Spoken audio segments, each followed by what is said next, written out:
ಶುಭೋದಯ. ಶೃಂಗೇರಿ ಸುದ್ದಿಗೆ ಸ್ವಾಗತ. ಓದುತ್ತಿರುವವರು ಮಿಥುನ್ ಗುಡ್ಡೆತೋಟ. ಶ್ರೀ ಕ್ರೋಧಿನಾಮ ಸಂವತ್ಸರ, ದಕ್ಷಿಣಾಯನ, ಶರದೃತು, ಕಾರ್ತಿಕ ಮಾಸ, ಕೃಷ್ಣ ಪಕ್ಷ, ಅಷ್ಟಮಿ, ಮಘಾ ನಕ್ಷತ್ರ. 23/11/2024 ಶನಿವಾರ. ಬ್ಯಾಂಕ್ ಹಾಗೂ ಸರ್ಕಾರಿ ಕಚೇರಿಗೆ ರಜೆ. ಮುಖ್ಯಾಂಶಗಳು: ತಾಲೂಕು ಅಭಿವೃದ್ಧಿ ತ್ರೈಮಾಸಿಕ ಪ್ರಗತಿ ಪರಿಶೀಲನಾ ಸಭೆ. ಸುದ್ದಿಯ ವಿವರ. ಕುದುರೆಮುಖ ರಾಷ್ಟ್ರೀಯ ಉದ್ಯಾನ ವ್ಯಾಪ್ತಿಯಲ್ಲಿ ಉದ್ಯಾನದಿಂದ ಸ್ವಯಂ ಪ್ರೇರಣೆಯಿಂದ ಹೊರಹೋಗುವವರಿಗೆ ಪುನರ್ವಸತಿ ಪ್ಯಾಕೇಜ್ ಸಮರ್ಪಕವಾಗಿ ನೀಡಬೇಕು ಎಂದು ಪಿಕಾರ್ಡ್ ಬ್ಯಾಂಕ್ ಅಧ್ಯಕ್ಷ ಎಎಸ್ ನಯನ ಒತ್ತಾಯಿಸಿದರು. ತಾಲೂಕು ಪಂಚಾಯಿತಿ ಸಭಾಂಗಣದಲ್ಲಿ ಶುಕ್ರವಾರ ತಾಲೂಕು ಅಭಿವೃದ್ಧಿ ಪ್ರಗತಿ ತ್ರೈಮಾಸಿಕ ಪ್ರಗತಿ ಪರಿಶೀಲನಾ ಸಭೆಯಲ್ಲಿ ಮಾತನಾಡಿದರು. ಉದ್ಯಾನ ಪ್ರದೇಶ ಜನರಿಗೆ ಹಕ್ಕುಪತ್ರವಿಲ್ಲದೆ ಈ ಸ್ವತ್ತು ಇಲ್ಲದಿರುವುದರಿಂದ ಕಾನೂನು ತೊಡಕು ಎದುರಾಗಿದೆ. ತೋಟಗಾರಿಕಾ ಬೆಳೆಗಳಿಗೆ ಮಾರ್ಗಸೂಚಿ ಬದಲಾವಣೆ ಮಾಡಿ ಹೆಚ್ಚು ಪರಿಹಾರ ನೀಡಬೇಕು ಎಂದರು. ಅಧ್ಯಕ್ಷತೆ ವಹಿಸಿ ಮಾತನಾಡಿದ ಶಾಸಕ ಡಿಡಿ ರಾಜೇಗೌಡ, ಉದ್ಯಾನ ವ್ಯಾಪ್ತಿಯ ಜನರು ಈಗಾಗಲೇ ಫಾರಂ ನಂಬರ್ 50-53ರಲ್ಲಿ ಜಮೀನು ಸಕ್ರಮಕ್ಕಾಗಿ ಅರ್ಜಿ ಸಲ್ಲಿಸಿದ್ದಾರೆ. ಸಮಿತಿಯಲ್ಲಿ ಇವರಿಗೆ ಆದ್ಯತೆ ನೀಡಲಾಗುತ್ತದೆ ಎಂದರು. ಉದ್ಯಾನ ಪ್ರದೇಶದಿಂದ ಹೊರಹೋಗುವ ನಿರ್ಧಾರ ಮಾಡಿದ ನಂತರ ಜಮೀನು ಅಭಿವೃದ್ಧಿಪಡಿಸದೆ ತೋಟಗಳು ಹಾಳಾಗಿರುತ್ತದೆ. ಮಾನವೀಯತೆ ದೃಷ್ಟಿಯಿಂದ ಅಧಿಕಾರಿಗಳು ಮೌಲ್ಯಮಾಪನ ಮಾಡುವ ಸಂದರ್ಭದಲ್ಲಿ ನ್ಯಾಯಯುತ ಪರಿಹಾರ ನೀಡಬೇಕು ಎಂದು ಅಧಿಕಾರಿಗಳಿಗೆ ಸೂಚಿಸಿದರು. ಪಟ್ಟಣದ ಸಮೀಪ ರಾಷ್ಟ್ರೀಯ ಹೆದ್ದಾರಿ 169 ಅಭಿವೃದ್ಧಿಯಾಗುತ್ತಿದ್ದು, ರಸ್ತೆ ಅಗಲೀಕರಣ ಸಂದರ್ಭದಲ್ಲಿ ಮನೆಗಳಿಗೆ ಸೂಕ್ತ ಪರಿಹಾರ ನೀಡಬೇಕು ಎಂದು ಹೆದ್ದಾರಿ ಪ್ರಾಧಿಕಾರದ ಅಧಿಕಾರಿಗಳಿಗೆ ಸೂಚನೆ ನೀಡಿದರು. ಈ ವರ್ಷ ಅತಿ ಹೆಚ್ಚು ಮಳೆಯಾಗಿದ್ದು, ಅನೇಕ ಕಡೆ ರಸ್ತೆ ಹೊಂಡಗುಂಡಿಯಿಂದ ಕೂಡಿದೆ. ಇನ್ನೂ ಮಳೆ ನಿಂತಿಲ್ಲ. ಮಳೆ ಕಡಿಮೆಯಾದ ತಕ್ಷಣ ಲೋಕೋಪಯೋಗಿ ಇಲಾಖೆ ಹೊಂಡಗುಂಡಿಗಳನ್ನು ಮುಚ್ಚಿ ಸಂಚಾರ ಯೋಗ್ಯ ಮಾಡಬೇಕು. ಇಲಾಖೆಯಲ್ಲಿ ಬಾಕಿ ಉಳಿದಿರುವ ಕಾಮಗಾರಿಗಳ ನಿರ್ಲಕ್ಷ್ಯ ಮಾಡದೆ ಡಿಸೆಂಬರ್ ಅಂತ್ಯದೊಳಗೆ ಕಾಮಗಾರಿ ಪೂರೈಸಬೇಕು. ಅದಕ್ಕೆ ಮೀಸಲಿರುವ ಅನುದಾನದ ಸದ್ಬಳಕೆಯಾಗಬೇಕು.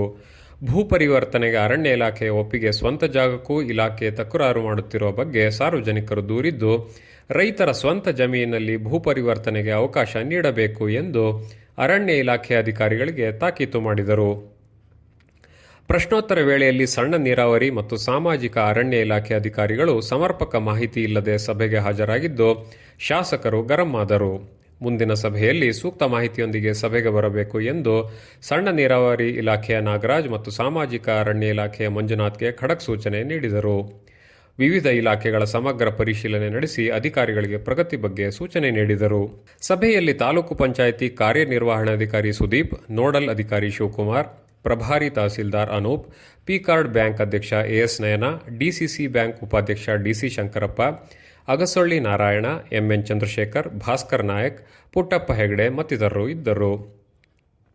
ಎಸ್. ಸುಧಾಕರ್ ಶೆಟ್ಟಿ ಸ್ಥಾಪಿಸಿರುವ ಅಮ್ಮ ಫೌಂಡೇಶನ್ನ ಅಮ್ಮ ಯೋಜನೆಯ ಕ್ಷೇತ್ರ ಯೋಜನಾ ನಿರ್ದೇಶಕರಾಗಿ ಡಾಕ್ಟರ್ ಕೆಎಸ್ ವೆಂಕಪ್ಪಾಚಾರ್ಯ ನೇಮಕಗೊಂಡಿದ್ದಾರೆ.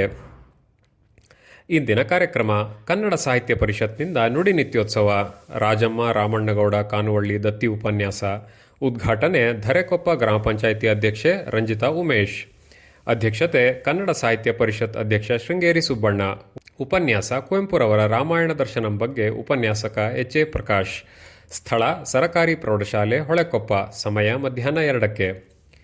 ಶೃಂಗೇರಿ ಶಿಷ್ಯ ಮಲೆನಾಡು ಹೆಬ್ಬಾರ ಬ್ರಾಹ್ಮಣ ಸಭಾ ಮತ್ತು ಆದರ್ಶ ರೈತ ಮಿತ್ರಕೂಟ ಜಂಟಿ ಆಶ್ರಯದಲ್ಲಿ ರಾಜ್ಯ ಮಟ್ಟದ ಸಹಕಾರಿ ರತ್ನ ಪ್ರಶಸ್ತಿ ಪುರಸ್ಕೃತ ಸಸಿಮನೆ ವಿಶ್ವನಾಥ್ರವರಿಗೆ ಅಭಿನಂದನೆ.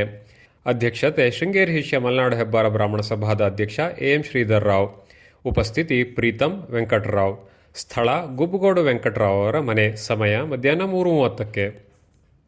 ಸುದ್ದಿ ಸಂಪಾದಕ ಕೆಎಲ್ ಗೋಪಾಲಕೃಷ್ಣ. ಸಹಕಾರ ಕೆವಿ ರಮೇಶ್. ತಾಂತ್ರಿಕ ಸಹಕಾರ ಮಿಥುನ್ ಗುಡ್ಡೆತೋಟ ಮತ್ತು ಸೌಮ್ಯ ವಿಜಯಕುಮಾರ್. ಜಾಹೀರಾತು ಹಾಗೂ ಪ್ರತಿಕ್ರಿಯೆ ನೀಡುವವರು ಶೃಂಗೇರಿ ಸುದ್ದಿ ಕೇಳಲು ನಿಮ್ಮ ಹೆಸರು ವಾಟ್ಸ್ಆಪ್ ಸಂಖ್ಯೆಯನ್ನು 9448843831ಗೆ ವಾಟ್ಸ್ಆ್ಯಪ್ ಮಾಡಿ. ವಂದನೆಗಳು.